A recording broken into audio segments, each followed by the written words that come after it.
¿Qué tal a todas y todas? Bienvenidos a este webinar de Forbis Mazarse en México que lleva por título NIS, Respuestas Estratégicas a las Dudas Críticas de la Implementación. Yo soy Natalia Castrejón, coordinadora de Marketing y Comunicación de Forbis Mazarse en México, y me da mucho gusto darles la bienvenida. Quiero compartirles un poco de contexto de nuestra firma previo a presentarles a nuestras panelistas. Nosotros somos una firma que está presente en más de 100 países y territorios y ofrecemos servicios de auditoría, consultoría, sostenibilidad es uno de nuestros servicios. Y pues bueno, hay muchos otros servicios. En México tenemos 8 oficinas en el país.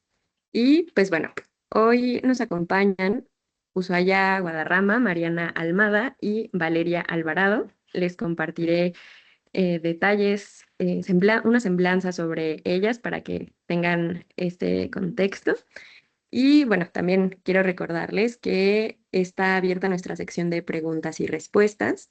En ella pueden compartir sus comentarios y dudas y las retomaremos hacia el final del evento.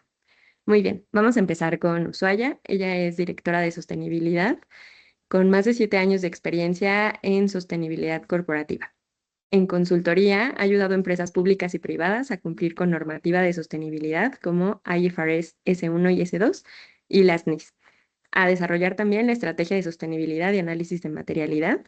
En aseguramiento, tiene experiencia en trabajos internacionales, asegurando información de sostenibilidad conforme a la normativa europea. En FSA Credential Holder, más bien, es FSA Credential Holder y certificada como profesional de la sostenibilidad por la Global Reporting Initiative. Muy bien, tenemos por otra parte a Mariana Almada. Ella es gerente de sostenibilidad, es ingeniera en desarrollo sustentable y cuenta con especialidades en energía renovable de alta mar y economía circular. Con 4 años de experiencia en consultoría, ha trabajado en la alineación de reporteo a normas como NIS, IFRS S1 y S2. También ha participado en el desarrollo de estrategias de sostenibilidad, inventario de emisiones de gases de efecto invernadero, análisis de riesgos climáticos y en la elaboración de informes y estructuras de gobernanza ESG para diversas organizaciones. Finalmente, tenemos con nosotros a Valeria Alvarado. Ella es consultora de sostenibilidad, ingeniera en desarrollo sustentable y cuenta con especialidad en descarbonización y energías limpias. Ella tiene experiencia en el análisis e implementación de estándares internacionales de sostenibilidad, incluyendo la realización de análisis de brechas conforme a IFRS S1 y S2, así como diagnósticos de alineación con normas como las NIS. Ha desarrollado análisis de materialidad financiera y procesos de identificación de riesgos y oportunidades de sostenibilidad utilizando marcos como ESRS, CSRD y GRI. Bueno, pues le doy la palabra a nuestro equipo de sostenibilidad para que les compartan el contenido que tienen preparado para ustedes. Adelante, por favor. Muchas gracias, Nat. Muy bien, pues buenos días y gracias a todos por estar acá. Nos da gusto siempre hablar de sostenibilidad y particularmente de las NIS. Así que es una norma que nos gusta mucho y que creemos que hay muchas cosas que se pueden compartir de la experiencia que tenemos en la implementación, en los análisis de brechas, en la redacción de las notas a los estados financieros, etcétera. Entonces, vamos a hablar un poco, esta es la agenda, vamos a hablar sobre el contexto de las NIS muy brevemente. Probablemente muchas personas aquí ya saben sobre esto, pero es información básica que no queremos obviar que alguien la sepa. Y vamos a ir por algunos casos de estudio para responder a esas dudas estratégicas, ¿no? Que obviamente se basan en la experiencia que hemos tenido en diferentes sectores a la hora de ayudarles en esta implementación de las normas, ¿no? Entonces vamos a hablar sobre, por ejemplo, dudas como cómo delimito el alcance, qué pasa cuando no tengo acceso a datos reales, que es algo que ocurre con frecuencia, qué pasa cuando no hay responsabilidades internas sobre esta revelación, Em, qué sucede si tengo una política incompleta o si está mal estructurada, no cumple con todos los puntos, cómo me aseguro de si tengo realmente inversiones o actividades sostenibles que tiene que ver con la taxonomía sostenible de México. qué pasa con las sustancias que agotan la capa de ozono, que este es un caso que constantemente regresa con nosotros, entonces es algo que queremos platicar, es una duda frecuente. Y estrés hídrico y zonas de riesgo para la biodiversidad, que también es un indicador, o son dos indicadores que suenan un poco abrumadores, pero en realidad no son tan difíciles de conseguir ni de obtener la información. Entonces queremos que estas dudas queden claras, que sea sencillo para quienes están aquí reportar la información y darles ciertas herramientas para lograrlo, ¿no? Para lograr presentar la información. Y por último, simplemente muy brevemente, ¿qué siguientes pasos se pueden tomar para implementar las NIS? La que sigue, Nat, por favor. Bueno, vamos a hablar sobre el contexto de las NIS. Y antes de empezar, también quiero decir que si tienen alguna pregunta específica que no va a ser abordada en las dudas, pónganla. Obviamente haremos nuestro mejor esfuerzo en contestarla. Si no nos da tiempo, se acaba. Generalmente siempre respondemos en privado. Entonces, adelante si tienen alguna duda o si a lo mejor si es muy específica y no es para compartir con todo el foro, pues no hay problema, la podemos contestar en privado. Muy bien, vamos a hablar sobre la información básica de las NIS, de las normas de información de sostenibilidad. Es muy importante y a lo mejor esto es algo que a veces no decimos y es importante decir, las normas de información de sostenibilidad son diferentes a IFRS S1 y S2. Hay todavía mucha confusión, es lo que hemos visto en general. Y es importante distinguir entre las dos, ¿no? Entonces, IFRS S1 y S2 por el momento es obligatoria para las emisoras de valores que están en la Bolsa Mexicana de Valores o Viva. Entonces, esa es una obligación de reporte que tienen algunas entidades. Puede ser que haya entidades que no están en la bolsa, que presentan información conforme a IFRS, la parte financiera, vamos a decir, y que quieren incorporar también las revelaciones de sostenibilidad, que eso puede ser de manera voluntaria, ¿no? Pero esa es una parte, esas son emitidas por el ISSB, ISSB. Y por otro lado tenemos a las NIS que están pensadas para las empresas privadas, ¿no? Así lo indica incluso la NIS A1. Y el objetivo de las NIS es empezar a involucrar, a introducir a las empresas privadas al mundo de la sostenibilidad, del reporteo de sostenibilidad, empezar a hacerlas conscientes de lo que implica reportar información de sostenibilidad en cuanto a controles, en cuanto a metodologías, en cuanto a documentación, en cuanto a la información básica, ¿no?, de sostenibilidad que hay que reportar. Y estas son emitidas por el Consejo Mexicano de Normas de Información Financiera y de Sostenibilidad. Le falta ahí porque ya cambió ese nombre. Las promulgaron en 2024 y entraron en vigor el 1 de enero de 2025. Entonces, el primer informe debería emitirse en 2026 en conjunto con la información financiera, ¿no? Entonces, esto también es importante. ¿Dónde se tiene que revelar la información? En las notas a los estados financieros. Bueno, vamos a hablar muy brevemente sobre qué es cada norma o de qué habla cada norma. La NIS A1 es el marco conceptual de las normas de información de sostenibilidad. Como su nombre lo indica, pues estamos hablando de bases para la preparación de la información, conceptos, qué es una entidad sostenible, cuáles son estos grandes pilares para presentar información, que suelen ser, y lo he repetido en varios de los webinars que tenemos, la gobernanza, las métricas y objetivos, la estrategia y la gestión de riesgos, ¿no? Esos son generalmente los 4 pilares. Entonces, ¿en qué nos estamos enfocando de esos 4 pilares para la NIS B1 específicamente? Solamente en las métricas, ¿no? Métricas y objetivos. Y básicamente las métricas, ¿no? Sí, se podría poner objetivos de sostenibilidad si ustedes quisieran ponerlos, pero no están obligados a hacerlo. También es importante recalcar que en la NISA 1 no hay obligaciones de revelación se explican varias cosas porque justamente son la base para preparar toda la información que va a venir. El CINIF ya ha dicho que va a emitir nuevas normas y que a partir de eso probablemente sea necesario hacer un análisis de materialidad, ¿no? Que es lo importante a revelar para poder elegir entre las normas que vaya emitiendo el CINIF. Pero por ahora no es necesario hacer un análisis de materialidad para presentar la información.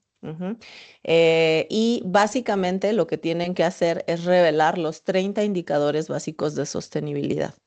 ¿Y para qué o por qué estos indicadores básicos? El CINIF no se los sacó de la manga, hicieron una investigación profunda de otras normas, otros estándares y llegaron a la conclusión de que estos indicadores específicamente eran los más relevantes para dar un panorama general, ¿no? Entonces, ¿qué pasa si yo, por ejemplo, en el indicador sobre energía renovable, no tengo energía renovable, no consumo energía renovable? Eso significa que yo no tengo que revelar o qué. No, ahí significa que ustedes tienen que poner cero, ¿no? Por ejemplo, por darles un ejemplo. Entonces, lo que quiere el CINIF es que las empresas tomen conciencia de su desempeño en sostenibilidad en 30 indicadores básicos, ¿no? Probablemente en sus sectores, en sus empresas, podrían tener mucha mayor información o otro tipo de indicadores adicionales, que eso también lo permite la norma. Sin embargo, no es obligatorio y que pueden estar mucho más enfocados en su sector, ¿no? Entonces, eso solamente para que sepan que existe esa opción, pero de manera, vamos a decir, normativa, ustedes tienen que presentar estos 30 indicadores, que son 16 ambientales. Para el primer año existe una exención para las inversiones sostenibles y el scope de gases de efecto invernadero 3, que es todo lo que está en la cadena de valor y que puede ser el más complejo para revelar, ¿no? Entonces hay esa exención para el primer año y hay 6 sociales, hay indicadores cuantitativos y cualitativos y también hay 8 de gobernanza. Entonces, bueno, y ahí lo que dice próximamente es porque ya, como les decía, el CINIF ha dicho que pues habrá nuevas normas, habrá más series después de la B1. Entonces podría salir C1, C1, C1.2, C1.3, etcétera. Entonces es importante y siempre recomendamos que lo empiecen a hacer desde ahora porque obviamente eso les va a permitir irse acostumbrando a la manera de revelar la información, ¿no? Entonces, bueno, muy bien, la que sigue. Ok, vamos a hablar sobre, en general, de qué vamos a hablar. Ya hablamos un poquito de la agenda. Vamos a ver estos casos específicamente.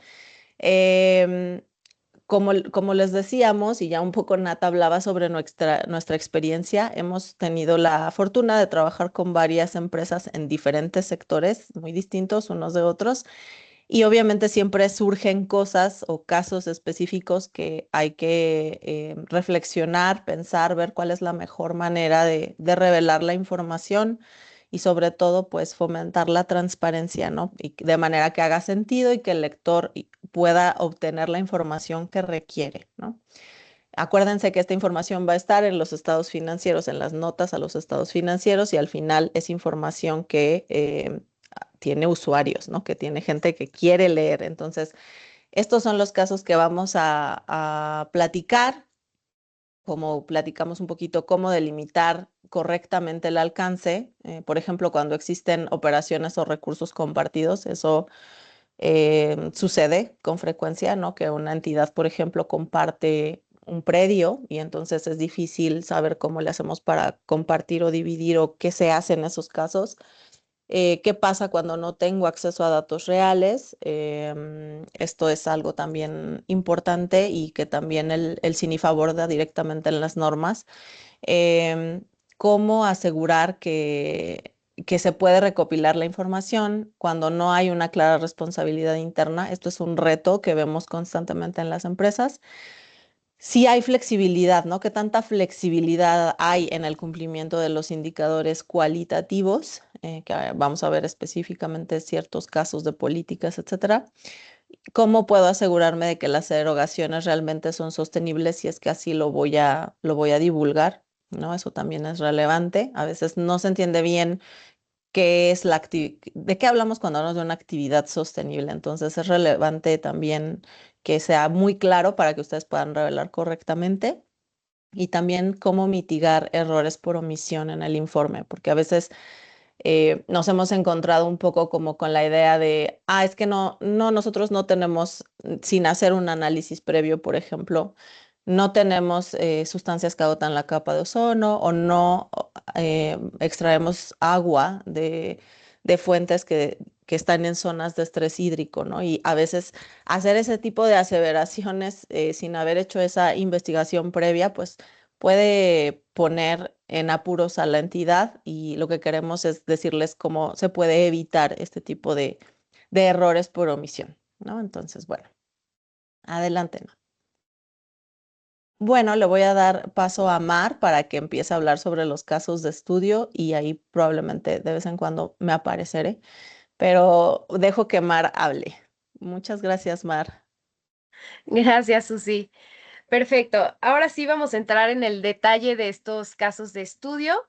Y justo si quieres irle dando a la siguiente, muchas gracias. Nuestro primer caso se alinea a esta pregunta que nos adelantaba Uzi. ¿Cómo delimitar correctamente el alcance cuando existen operaciones o recursos compartidos? Y como les mencionaba Uzi hace un momento, este es uno de los casos que más nos ha tocado ver. Es bastante común que hayan dos entidades diferentes que comparten un predio, pero que tienen que reportar como entidades diferentes en los estados financieros y por lo tanto tienen que reportar como entidades diferentes los indicadores de las NIS. Entonces, esto es un caso muy común. Vamos a ver específicamente el caso que tenemos aquí. Hay una empresa cementera que comparte predio con una planta de generación eléctrica por coprocesamiento y esto puede ser que estén juntas las empresas, por ejemplo, como una estrategia de economía circular para compartir recursos, como una estrategia de simbiosis industrial. Y lo que pasa es que al estar en un mismo predio, comparten la entrada, por ejemplo, de electricidad, de gas natural, de agua, y tienen exactamente el mismo medidor. Una vez que entra, por ejemplo, el agua, no saben cuánto se va hacia una entidad y cuánto se va hacia la otra. Entonces, esto significa que no tienen datos reales para reportar, por ejemplo, los indicadores de consumo de agua, de consumo de energía. No pueden saber exactamente cuánto se va a una y cuánto se va a otra. Entonces, ¿qué es lo que puede hacer aquí esta empresa o cuál es la solución que tomó en este caso? La norma nos pide usar estimaciones y de hecho se invita a que se utilicen cuando no hay información real, a diferencia de, por ejemplo, dejar vacíos ciertos indicadores en el reporte, pero nos pide que estas estimaciones, digamos, se pueden hacer siempre y cuando estén bien justificadas y bien documentadas. Eso es muy importante. Lo vamos a estar mencionando mucho, pero desde ahora se los digo que es uno de los aspectos más importantes. Sí se van a hacer estimaciones que estén técnicamente justificados y que estén muy bien documentados para que en caso de que venga un auditor pueda saber exactamente cómo se obtuvo ese dato estimado. Entonces, ¿qué es lo que qué es lo que hacen estas empresas? Para la electricidad, primero, se asigna completamente a la empresa cementera, ya que la planta de generación eléctrica opera en un esquema de autoconsumo y no utiliza electricidad de la red. Entonces, toda la electricidad que esté viniendo de la red directamente se le va a asignar a la empresa cementera. Sin embargo, esta decisión debe estar muy bien documentada en las notas a los estados financieros como un juicio profesional. Para el gas LP, lo que hacen es que, como este combustible únicamente se utiliza para el comedor, que es un comedor compartido en este predio, se va a dividir proporcionalmente por el número de empleados de cada una. Es decir, si la cementera tiene muchos más empleados que la planta de generación eléctrica, pues bueno, esto se va a ver reflejado en el consumo de gas LP. Por último, si quieres pasamos a la siguiente, Nat, por favor, vamos a ver el tema de agua. ¿Cómo resolvió esta empresa de este caso ficticio la separación del agua? Este es un tema importante porque, bueno, sabemos cuánta agua se consume, cuánta agua entra al predio directamente, pero no sabemos cómo se divide. Sí tenemos datos, por ejemplo, de cuántas toneladas de cemento produce la cementera y de cuántos megawatt hora genera la planta de generación eléctrica. Esos son datos que tenemos. Entonces, ¿qué es lo que se puede hacer? Se pueden utilizar factores estimados que están disponibles públicamente de fuentes confiables de, por ejemplo, cuántos litros en promedio se consumen por tonelada de cemento producida y también cuántos litros se consumen por megawatt hora producido. Esos son datos que podríamos encontrar. Y lo que hacemos es que, sabiendo este factor y, por ejemplo, las toneladas de cemento producidas, sacamos un estimado del agua consumida para la cementera.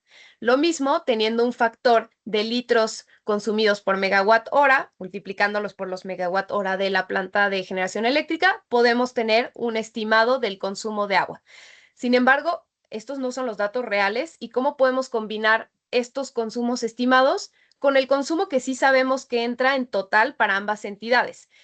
Lo que podríamos hacer es sacar una proporción, por ejemplo, si en estos datos estimados la cementera está consumiendo un 80% del agua total sumada de ambos, y la planta de generación eléctrica solamente consume un 20%, lo que tendríamos que hacer es aplicar estos porcentajes al consumo que sí sabemos que entra en total al predio. Y así podemos sacar un estimado del consumo para cada una de las entidades, pero basándonos en un dato real, que es el consumo de agua ingresada en total para ambas entidades en el predio. Esto es una manera de solucionarlo, es como lo solucionó esta entidad de este caso. Y de nuevo, les vuelvo a mencionar que estas estimaciones, así como la fuente de los factores que mencionamos ahorita, se tienen que describir en las notas a los estados financieros como juicios y estimaciones. Pasamos a la siguiente, por favor. Perdón, Muchas ahí gracias. solamente, Sí, gracias, Mar. Ahí adelante. solamente quiero recalcar que, como ya dijo Mar, es muy importante y es algo que a veces vemos cuando revisamos notas a los estados financieros relacionadas con información de sostenibilidad, vemos esa omisión de explicar la estimación. Obviamente, independientemente de que ustedes lo tengan documentado, se tiene que hacer, no tienen que poner toda así la mega super explicación, pero sí al menos un resumen de la explicación de cómo fue que hicieron la estimación. Y luego sí hay ciertas cosas que las NIS piden, que es directamente cuáles son esas fuentes de donde se obtuvieron los factores, por ejemplo, ¿no? Entonces, este es un error común que vemos y lo que estamos intentando hacer a través de estos casos es mostrarles dónde puede estar el error, dónde puede estar la omisión y de qué manera se puede solventar, ¿no? Entonces, consideren este punto bastante relevante. Porque también a veces nos preguntan nuestros clientes, bueno, pero es que si todo es estimado y entonces no es útil, no, sí es útil. No tenemos toda la información real específica, no tenemos medidores en una entidad y en otra, pero sí tenemos algo de información. Existe algo de información, incluso en literatura normalmente aceptada, ¿no? O factores normalmente aceptados por entidades que normalmente pueden sacar este tipo de factores, ¿no? De cuánto se consume, por ejemplo, en un corporativo de servicios profesionales de agua. Bueno, uno puede poner ciertas fuentes que son fiables para poder hacer esas estimaciones. Y el CINIF y las NIS prefieren la estimación que simplemente decir no tengo acceso a información. Si realmente no hay acceso a información, nada, absolutamente nada, bueno, no vamos a inventar, ¿no? Pero generalmente son muy pocos los casos en donde no hay acceso a algún tipo de estimación o de información. Entonces, solo quería hacer ese comentario. Adelante, Mar. Muchas gracias, Susi. Vamos a pasar entonces, ahora sí, muchas gracias, Nat, al siguiente caso. Si quieres darle a la siguiente, este segundo caso se alinea a la siguiente duda crítica. ¿Qué hacer cuando la empresa no tiene acceso a los datos directos reales? Ok, el contexto específico de este caso de estudio es que hay una empresa aseguradora que renta oficinas. No son dueños del espacio en los edificios, sino que rentan a un administrador pagan por este servicio de administración y el administrador se encarga de pagar la electricidad, el agua, gestionar los residuos, etcétera. Entonces, lo que pasa es que esta empresa, que sí consume agua, sí consume electricidad, etcétera, no tiene los datos reales de cuánto es el consumo de cada uno de estos indicadores. Entonces, cómo puede la empresa mantener la precisión de los datos y la trazabilidad de la información si no tiene acceso, por ejemplo, a las facturas, a los recibos, los manifiestos de los residuos, etcétera? Aquí es importante mencionar que el no tener acceso a los datos reales no exime a la empresa a reportar la información, por lo que debe, como hemos estado mencionando, encontrar la metodología de estimación que mejor aplique o que quede con la información que sí tienen disponible. Entonces, ¿cuál es la solución para este caso de estudio? Por un lado, usar factores de estimación promedio del sector respaldados, como dice UCI, existen factores que se pueden encontrar en Internet de fuentes confiables para poder obtener información cuando no se tiene acceso a los datos reales. Y, por ejemplo, estos factores pueden ser factores que se apliquen a las actividades. Por ejemplo, pueden haber factores del consumo de agua dependiendo del número de empleados, o pueden haber factores del consumo de electricidad dependiendo de los metros cuadrados de oficinas en México. Ese tipo de factores existen. Entonces, esta empresa del caso de estudio puede utilizar esos factores. También se podría hacer, digamos que de manera paralela al uso de estos factores, se podría hacer un benchmark para ver empresas similares o del mismo sector, por ejemplo, que tengan una oficina de un tamaño similar o una cantidad de empleados similar. Se puede revisar cuánta agua están reportando, cuánta electricidad están reportando y se puede utilizar este benchmark para comparar si la estimación que se hizo con los factores se acerca un poco a la realidad. Eso es algo que se puede hacer para quedarnos un poco más tranquilos de que esta estimación no está tan alejada de lo que están reportando el resto. Lo importante aquí, de nuevo, con las estimaciones, es que los criterios sean consistentes y que sean técnicamente sustentados. No nos vamos a inventar basado en lo que nosotros creemos, cuánta electricidad se consume, no, tiene que estar bien técnicamente sustentado. Podrían también optar por fortalecer la relación con este tercero, con el administrador, al establecer un contrato que obligue a la entrega de esta información. Y bueno, obviamente habrán casos en los que si se solicita esta información directamente al administrador, se puede entregar sin problema. Hay otros casos en los que no. Entonces, bueno, puede ser una ayuda para asegurarnos a tener estos datos, ¿no? A ponerlo a través de los contratos.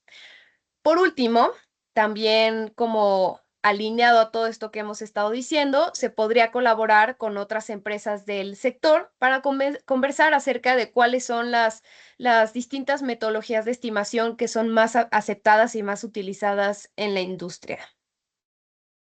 Siguiente, por favor. Muy bien.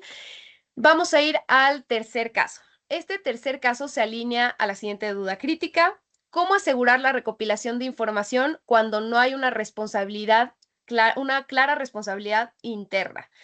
Y este es otro de los problemas más comunes con los que nos encontramos, sobre todo porque este es el primer año de reporte. Entonces es muy común que las personas que son responsables de la información no entiendan el propósito de la recopilación de esta información, no sepan que es algo que va junto con los estados financieros, no entiendan la importancia, no entiendan, por ejemplo, los requerimientos específicos de la norma, o lo vean como no es mi responsabilidad, yo solamente estoy ayudando, entonces no se les da prioridad en la entrega. Eso es algo que vemos que está pasando mucho.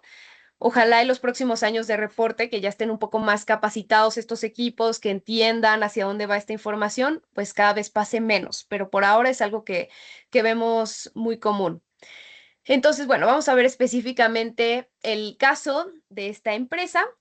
El equipo de sostenibilidad de una empresa manufacturera no logra conseguir la información interna para reportar las DIS. Les dan largas, les dan la información incompleta, les dan la información incorrecta, se quejan mucho, etc.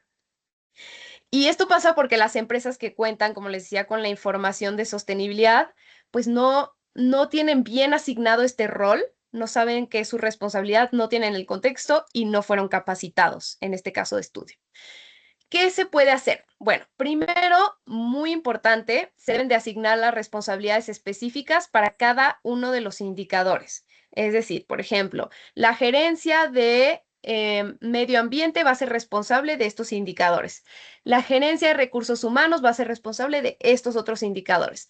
El área legal va a ser responsable de estos otros. Y que se entienda que estas responsabilidades de entrega de información no son algo extra que están haciendo, sino que es parte de sus responsabilidades anuales en su rol.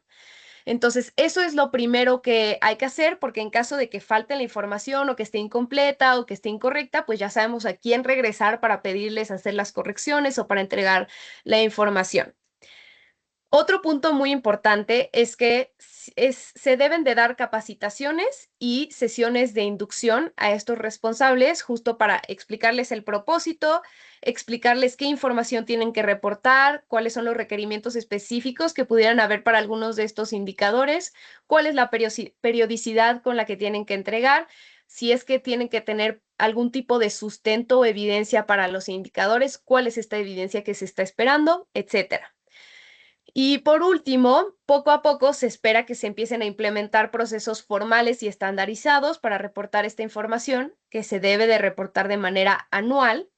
Y, por ejemplo, estos procesos pueden incluir el uso de herramientas digitales de gestión de datos, el uso de carpetas compartidas para cargar, por ejemplo, bases de datos o documentos, evidencia, soporte.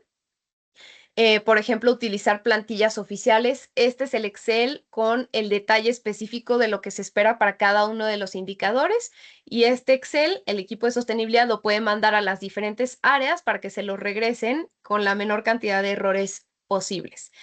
Entonces, bueno, estas son algunas maneras en las que se puede solucionar. Obviamente, como les mencionaba, este es un esfuerzo continuo que se tiene que hacer y poco a poco se espera que con los años estén más claras estas responsabilidades y vaya haciéndose más fácil este proceso de recopilación de información.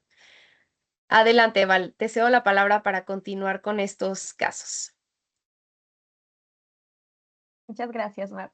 Y bueno, siguiendo con estos casos particulares, entramos al caso de estudio número 4. Y para este contexto en particular, surge la duda de qué tanta flexibilidad hay en el cumplimiento de los indicadores cualitativos. Aquí en este caso tenemos a una empresa que se dedica al desarrollo de software y pues está en proceso de alineación a las NIS. Y están haciendo su auditoría interna, están revisando qué cumplen, qué no cumplen y llegan a la conclusión de que tienen todas las políticas listas porque tienen varios documentos técnicos y operativos que en conjunto complementan toda la información que pide el requerimiento. Sin embargo, hicieron una revisión más detallada y dudaron del cumplimiento, ya que la información pues está fragmentada y hay muchos temas que se mencionan únicamente por encima. Entonces, aquí cómo pueden solucionar esta duda. Primero que nada, las NIS dicen que una política debe ser validada y debe ser un documento formal, aprobado y que incluya todos los aspectos requeridos o que al menos haga referencia clara a otros documentos donde se cubran todos estos requerimientos. Aquí lo primero que se recomienda es identificar todos los documentos existentes y evaluar si entre ellos cumplen cada uno de los incisos de la norma. Es básicamente hacer un mapeo general de toda la información que tenemos en este momento a la mano e identificar qué tenemos y qué no tenemos en cumplimiento. A partir de ahí es crear o bien reconstruir las políticas como documentos oficiales. Y aquí, como les comentaba, es posible hacer referencia a documentos externos para no duplicar la información. Con esto nos referimos a que si se va a crear o a reconstruir una política, es posible poner un pequeño texto a manera de resumen y puede ponerse incluso ahí mismo la liga directa a otros documentos técnicos u operativos que complementen la información para que no exista esta duplicidad. Porque nos hemos encontrado casos en donde las empresas no están seguros de que sea necesario tener un documento operativo con la información y tener la misma política, una política con la misma información o un documento técnico y tener una política con la misma información. Entonces está la posibilidad de tener un solo documento a manera de de resumen de varios documentos aparte. De ahí es muy importante validar que cada política cumpla precisamente con los incisos que nos requiere la norma, confirmando explícitamente cuáles sí se cumplen y cuáles no se cumplen. Y bueno, para poder reportar que se tiene esta política en las notas a los estados financieros, es muy importante que se cumplan con cada uno de los incisos, porque recordemos que las NIS no nos obligan a tener estas políticas en existencia, pero sí nos pide que reportemos si las tenemos o no las tenemos. Entonces, en caso de no cumplir, aunque sea con un inciso, no podemos reportar que se tiene este cumplimiento. Y a partir de ahí es muy importante reunirse con equipos responsables de cada una de las políticas o de cada uno de los temas cubiertos dentro de las políticas para asegurar que lo que se está documentando refleje fielmente la práctica. Esto quiere decir que lo que se va a documentar y se va a publicar sean acciones y sean estrategias que realmente se están llevando a cabo en el día a día en la empresa o en el corporativo o en cualquier parte. Y si quieres la siguiente, Nat, por favor. Y siguiendo el tema de estas dudas en específico, tenemos el caso 5 y este nos guía por la pregunta: ¿cómo puedo asegurarme de que mis erogaciones realmente son sostenibles? Y bueno, este caso en particular es de una empresa manufacturera que inició un proyecto de inversión para modernizar su planta con tecnologías que ellos consideran verdes, pues son equipos de bajo consumo energético, son sistemas de recuperación de agua. Así que ellos dijeron que su CAPEX cumplía con la taxonomía sostenible de México, por lo tanto, cumplían con este indicador. Sin embargo, aunque las inversiones para ellos sonaban sostenibles, sonaban verdes, sonaban a eficiencia energética, nadie había realizado un análisis técnico formalmente. Entonces, ¿cómo podemos abordar este problema? Lo que recomendamos es que el proceso correcto implica identificar la actividad, revisar si esta está contemplada explícitamente en la taxonomía sostenible de México y verificar si cumple con criterios técnicos establecidos. ¿A qué nos referimos con esto? O más bien desglosando este proceso, lo primero que se debe de hacer es validar si la actividad aparece listada y bajo qué categoría en la taxonomía sostenible de México, ya que es posible que la actividad particular no aparezca en la taxonomía. A partir de ahí, hay que verificar punto por punto si la actividad cumple con los requisitos establecidos en la taxonomía. Porque como lo comentábamos en este caso, a pesar de que para una persona la actividad, la inversión suene sostenible, suene verde, no necesariamente se alinea con la taxonomía sostenible de México. Entonces, después de eso, y en caso de que la actividad no exista en la taxonomía, es posible recurrir a otras taxonomías siguiendo este mismo proceso metodológico. Existen varias taxonomías que son útiles aquí en Latinoamérica o en Europa también se pueden contemplar. Y finalmente es muy importante guardar evidencia clara del análisis realizado. Esto quiere decir qué taxonomía consulté, de qué manera identifiqué si está, qué incisos cumple, cuáles no, y pues las conclusiones a las que se llegó. Y si quieres la siguiente, Nat. Ahí, Val, solamente para aportar un poquito, importante recalcar este punto. No porque, por ejemplo, si decimos, pues cambié mis focos incandescentes, de luz incandescente a LED, entonces es una actividad o una erogación sostenible. No funciona así, ¿no? O estoy, por ejemplo, invirtiendo en modernizar mi planta con tecnología que es más eficiente en consumo de energía, por dar algún ejemplo, o de agua. Eso no significa que la actividad sea sostenible. Hay 6 sectores en este momento que son prioritarios para la inversión sostenible en general y que están explicados dentro de la taxonomía sostenible. Hay actividades específicas que se pueden considerar sostenibles, es decir, que son elegibles a ser sostenibles y en todo caso que sí definitivamente cumplen con la taxonomía sostenible, ¿no? Ahora, un caso que puede suceder es que yo no esté en una actividad sostenible, que sea una comercializadora, por ejemplo, mi sector probablemente nunca va a ser prioritario para una taxonomía sostenible porque no soy altamente emisora de CO2, por ejemplo. Como es el caso de la generación de energía, el transporte, la agricultura, la ganadería, etcétera. Entonces, hay algunas empresas que optan por tener hay una parte de este indicador de actividades sostenibles, de inversión sostenible, en donde se habla sobre instrumentos financieros. Hay ciertos instrumentos financieros que se pueden ocupar. Hay uno en particular que me viene a la mente, que es el de Bond ESG, que es del gobierno, en donde si tenemos dinero para invertir y queremos invertirlo en este instrumento financiero, se puede.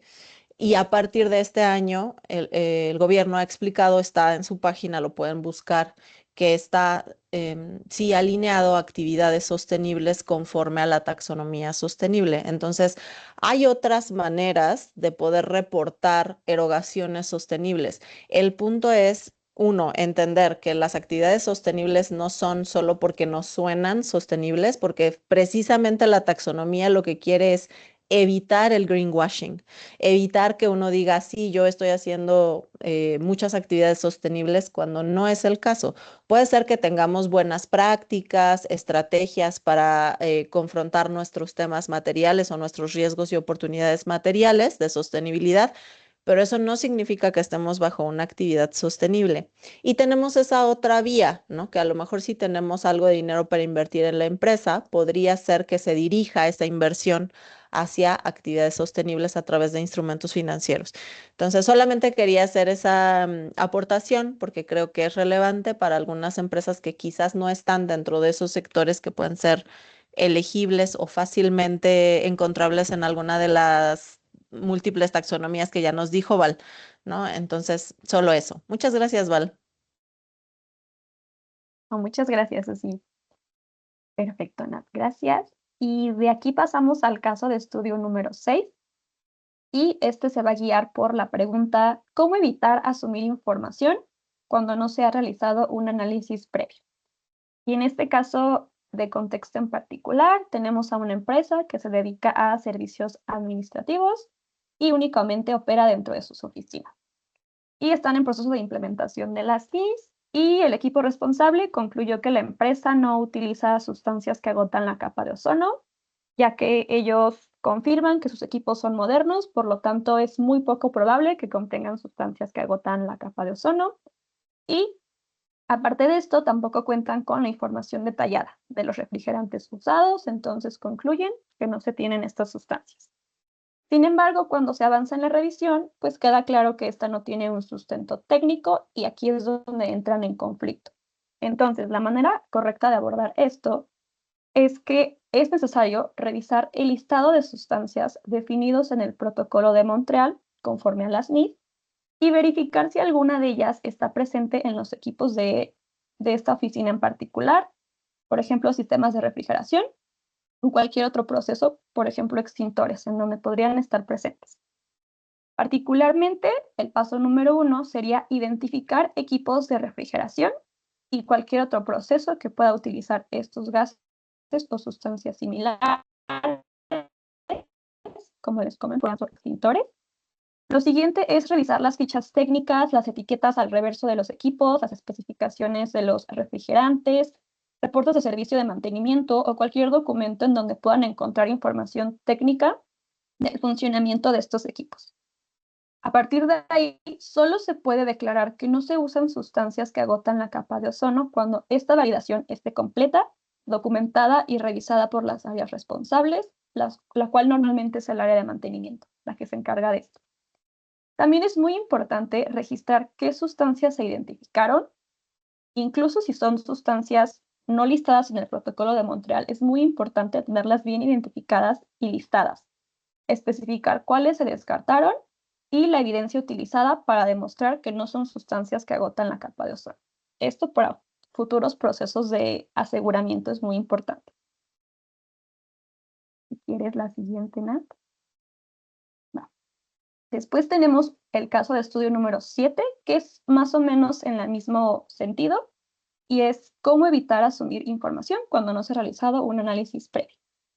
En este otro caso en particular, tenemos una empresa del sector de retail que no sabe cómo reportar los indicadores A11 y A12, que son relacionados con agua ingresada proveniente de zonas de estrés hídrico y ubicaciones en zonas de riesgo para la biodiversidad. Entonces, como no se tiene esta información, se reportan los valores en cero. Y pues esto realmente se aleja de la realidad, ya que en este caso en particular, esta empresa extrae agua de un acuífero situado en una zona de estrés hídrico y su bodega se ubica a aproximadamente 300 metros de un área natural protegida. Entonces, ¿qué se puede hacer aquí? Es muy importante saber que existen plataformas y herramientas públicas que permiten identificar si nuestras oficinas, si el acuífero se encuentra en una zona de estrés hídrico o en una zona de riesgo para la biodiversidad. Esto nos deja claro que el reto no es técnico, sino es más de estar consciente que existen estas herramientas y tener el acceso a ellas. Y les dejamos aquí algunos ejemplos de las herramientas que nos ayudan a reportar correctamente estos indicadores. La primera que tenemos es el Aqueduct Water Risk Atlas, y las segundas dos que voy a mencionar son herramientas publicadas directamente por el CINIP, y es la herramienta de zonas de estrés hídrico y la herramienta de zonas de riesgo para la biodiversidad. ¿Quieres la siguiente, Nat, por favor? Y les hablo un poquito más de estas herramientas. Gracias. Perfecto. La primera que tenemos es la que les mencioné, el Aqueduct Water Risk Atlas, y es una base de datos desarrollada por el World Resources Institute y proporciona indicadores de riesgos hídricos, y aquí se incluye estrés hídrico, escasez, calidad de agua y vulnerabilidad climática. Aquí básicamente lo que tenemos es un mapa interactivo en donde podemos localizar la ubicación de, este caso, la fuente de agua, el acuífero, e identificar si se encuentra en una zona de riesgo bajo, medio o alto. La siguiente que tenemos es la herramienta de zonas de estrés hídrico desarrollada por el CINIF y la Agencia Alemana para la Cooperación Internacional. Y pues esta nos ayuda a evaluar y a reportar el nivel de estrés hídrico en las ubicaciones de las operaciones. Esta herramienta lo que nos va a permitir es ingresar las coordenadas, ya sea latitud y longitud, del acuífero que nos provee el agua, o bien conociendo qué acuífero le brinda, de qué acuífero extrae el agua el proveedor, y ese proveedor de donde el que tenemos, podemos meter la latitud y longitud y nos va a arrojar directamente si es una zona de estrés hídrico o no. Y también tenemos la herramienta de zonas de riesgo para la biodiversidad, la cual se maneja con la misma lógica. Podemos ingresar las coordenadas, latitud y longitud de nuestras oficinas o de nuestra planta, y esta nos va a arrojar directamente si la ubicación se encuentra en una zona de riesgo para la biodiversidad o si está muy cercana a. ¿Quieres la siguiente, Nat, por favor? Y les cedo igual la palabra a Uzi para que les comente un poquito más de los siguientes pasos. Gracias, muchas gracias, Val. Muy bien, pues algunos de los siguientes pasos, sabemos que tenemos algunas preguntas, entonces me voy a apurar en esto, pero lo único que quiero decirles es, bueno, ¿qué se puede hacer? Lo primero es hacer un diagnóstico, ¿no? Ya sea un autodiagnóstico o con alguna ayuda de consultores, pero primero que nada, identificar qué información tengo de sostenibilidad que actualmente recopilamos. Muchas veces las entidades consideran que no se recopila nada, pero no es real, ¿no? O sea, desde el número de empleados, si hay accidentes, por ejemplo, si hay hombres y mujeres, cosas de ese estilo es muy común que se recopilen ya como parte de los procesos. Recuerden que son indicadores básicos. Entonces, hay que ver qué hay, qué hay y qué no hay, ¿no? Y qué sí se recopila, qué se reporta, para establecer esa base inicial de datos disponibles y qué brechas tengo, ¿no? ¿Qué tengo que cumplir y ver de qué manera se pueden ir cerrando esas brechas, que ya forma parte, vamos a decir, de la parte de la implementación, ¿no? Entonces, también una vez que veo cuáles son esas brechas e incluso con la información que ya recopilo actualmente, es muy importante que se implementen procesos formales. Creo que hemos insistido mucho en este webinar sobre este punto, pero hay que tener en cuenta que esta información probablemente pueda ser auditada, ¿no? Y en ese sentido, el tener incluso si no lo es, el tener este tipo de procesos formales para recopilar, validar, hacer esas revisiones internas, etcétera, pues nos van a garantizar que la información o van a, quizás no garantizar porque siempre puede haber un error, pero van a acercarse mucho más a que haya información o que los errores sean lo menor, de poca importancia, ¿no? De poca relevancia. Entonces, el tener estos procesos es muy, muy importante, hacer esas revisiones internas, como les comento, tener información, bases, las estimaciones bien documentadas, saber de dónde estamos sacando la información. Si una persona se va el día de mañana, está el proceso documentado o no, ¿no? O dependíamos completamente de esa persona, lo vemos con más frecuencia de la que creen, ¿no? Entonces, aún en empresas grandes, entonces es algo muy, muy relevante. Y por otro lado, ya es la redacción de la nota, ¿no? Del informe, de la nota a los estados financieros, que obviamente ya una vez con la información requerida, sintiéndote cómodo con esos procesos de implementación que tienes, con esas revisiones exhaustivas que se tendrían que hacer, por ejemplo, de esos indicadores en donde normalmente escuchamos a algunas empresas decir, no, yo no consumo agua de zonas con estrés hídrico, etcétera. Para empezar, ya en México eso es muy difícil, ¿no? Que no consumamos agua que proviene de zonas de estrés hídrico. Entonces, es importante que una vez que ya nos sentimos cómodos con lo que estamos diciendo, con la información que estamos poniendo en los estados financieros, se haga esta nota y como platicamos, ¿no? Que se incluyan todos los requerimientos que pide la norma. Por ejemplo, explicar nuestras estimaciones, explicar cuáles fueron nuestros juicios profesionales, explicar cuáles son nuestras fuentes, etcétera, ¿no? Y que se pueda tener esa documentación de soporte. Entonces, bueno, eso era lo que queríamos compartir con ustedes hoy.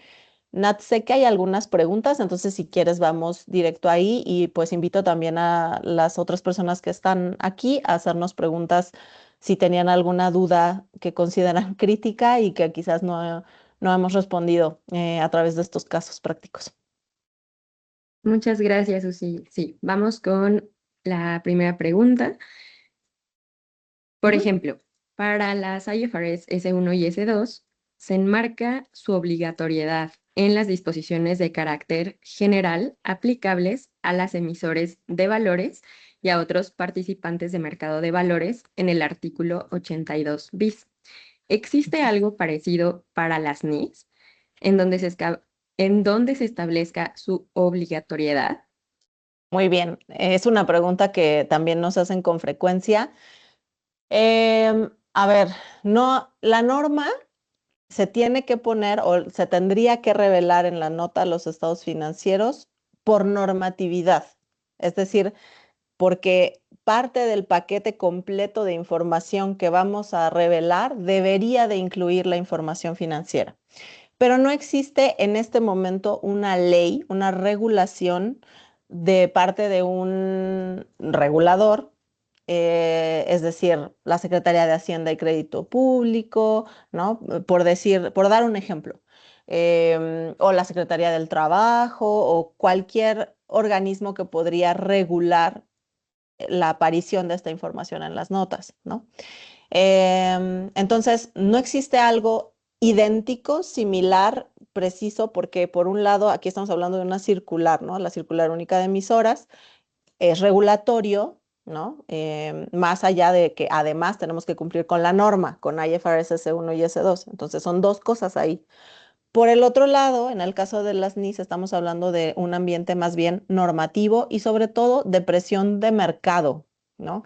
¿Por qué nuestros clientes, si no es obligatorio, si no hay sanción, obligatorio por ley, vamos a decir, ¿no? Si no hay una sanción, si no hay alguien, un organismo, un ente regulatorio, ¿por qué vienen con nosotros y nos dicen, oye, por favor, ayúdame?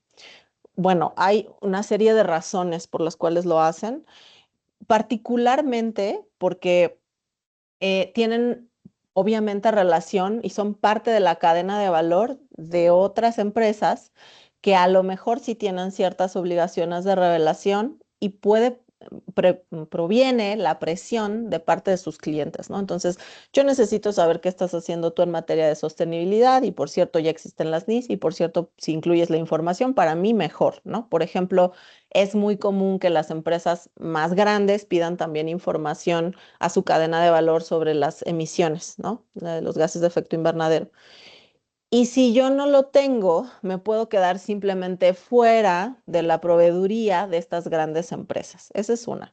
Otra es que directamente un banco se los puede pedir, ¿no? Entonces, si yo tengo préstamos y estoy presentando la información, etcétera, ¿por qué, ¿por qué no estoy incluyendo esta otra información? Al final, para las instituciones financieras, es necesario saber cuáles son esos riesgos de sostenibilidad que estamos teniendo. Y como platicamos al inicio, las normas, uno de los objetivos es que las entidades entiendan con claridad cuáles son esos riesgos y oportunidades que tienen, porque muchas veces las empresas, cuando es un buen panorama, sí están contemplando riesgos, pero generalmente no tienen contemplados los riesgos de sostenibilidad y los riesgos de sostenibilidad existen, ¿no? Si no los contemplas, esa es otra cosa, pero los riesgos existen. Y para las entidades financieras, al final, es importante saber en qué están poniendo su dinero, ¿no? Y cuáles son los riesgos que están asumiendo, ¿no? Entonces, esa es otra de las razones. Y la tercera es que no quieren esperarse, o sea, simplemente dicen, a ver, esto tiene suena, ¿no? Suena, huele y todo a que puede ser una regulación pronto para mi entidad, pues yo aprovecho de una vez que en este momento no es regulatorio, que no hay un regulador que me lo está pidiendo y aprovecho. Entonces, ahorita lo hago, me llevo mi tiempo, me pongo a hacer todo esto que acabamos de platicar, ¿no? De la documentación, de asegurarme de que tengo fuentes, etcétera. Y entonces una vez que llegue la regulación no me va a agarrar con los dedos en la puerta, no me va a agarrar con una presión grande, etcétera, ¿no? Y otra cosa que también hemos visto es que aunque los auditores financieros no tienen por qué hablar sobre la información de sostenibilidad, es decir, no es parte del examen que hacen de auditoría financiera porque es otro marco, simplemente por eso, sí pueden y sí lo llegan a hacer a poner un comentario en la carta, por ejemplo, a la gerencia, ¿no? Y muchas veces las entidades preferirían no tener este tipo de comentarios y realmente decir, bueno, al menos sí estoy trabajando en esto, sí estoy haciendo esto, sí. Es decir, es un tema que, aunque no es regulatorio porque no hay una ley o un regulador que te lo pida, no hay una sanción, etcétera, sí al fin y al cabo se empieza a convertir en una norma, más allá de la norma misma, se empieza a convertir en una norma de mercado. Y entonces ya es muy difícil salirte de la lógica, ya es muy difícil decir, no, yo no lo voy a hacer porque no estoy obligado, porque no, nadie me sanciona, porque, bueno, no te sancionan un regulador, pero quizás sí te sanciona el mercado, ¿no? Entonces, es importante tener esto en cuenta. No sé si haya alguna otra duda. No sé si también, creo que con esto respondí, pero bueno, cualquier cosa, pues si me quieren escribir por privado, en privado me dicen. Muchas gracias, Susi. Sí, me parece que esta Ujú. otra pregunta de ley que es de carácter obligatorio para las entidades que emiten estados financieros conforme a las NIF es correcto. Me parece que se respondió con lo que comentabas hace unos momentos. Entonces, si es Creo así, que sí, creo que ujú. sí. A ver, es lo mismo. O sea, creo que sí. El paquete completo de información es ese, pero eso no, o sea, ¿quién te va a sancionar? En este momento no hay una sanción, ¿no? Muchas gracias, Susi. Pues con esto vamos a dejar el contenido hasta aquí para Ok. respetar el tiempo de todos nuestros asistentes. Lanzamos una encuesta de satisfacción hace unos momentos, entonces les pedimos por favor que nos ayuden a responder para que sigamos mejorando en el contenido que compartimos. Los invitamos a seguirnos en nuestras redes sociales y también estar al pendiente de los próximos eventos que tendremos. Muchas gracias a nuestro equipo de sostenibilidad. Y bueno, aquí están sus correos de contacto. Por si tienen dudas, comentarios, pues por favor pueden dirigirlos directamente con ellas. Muchas gracias. Gracias. Hasta luego.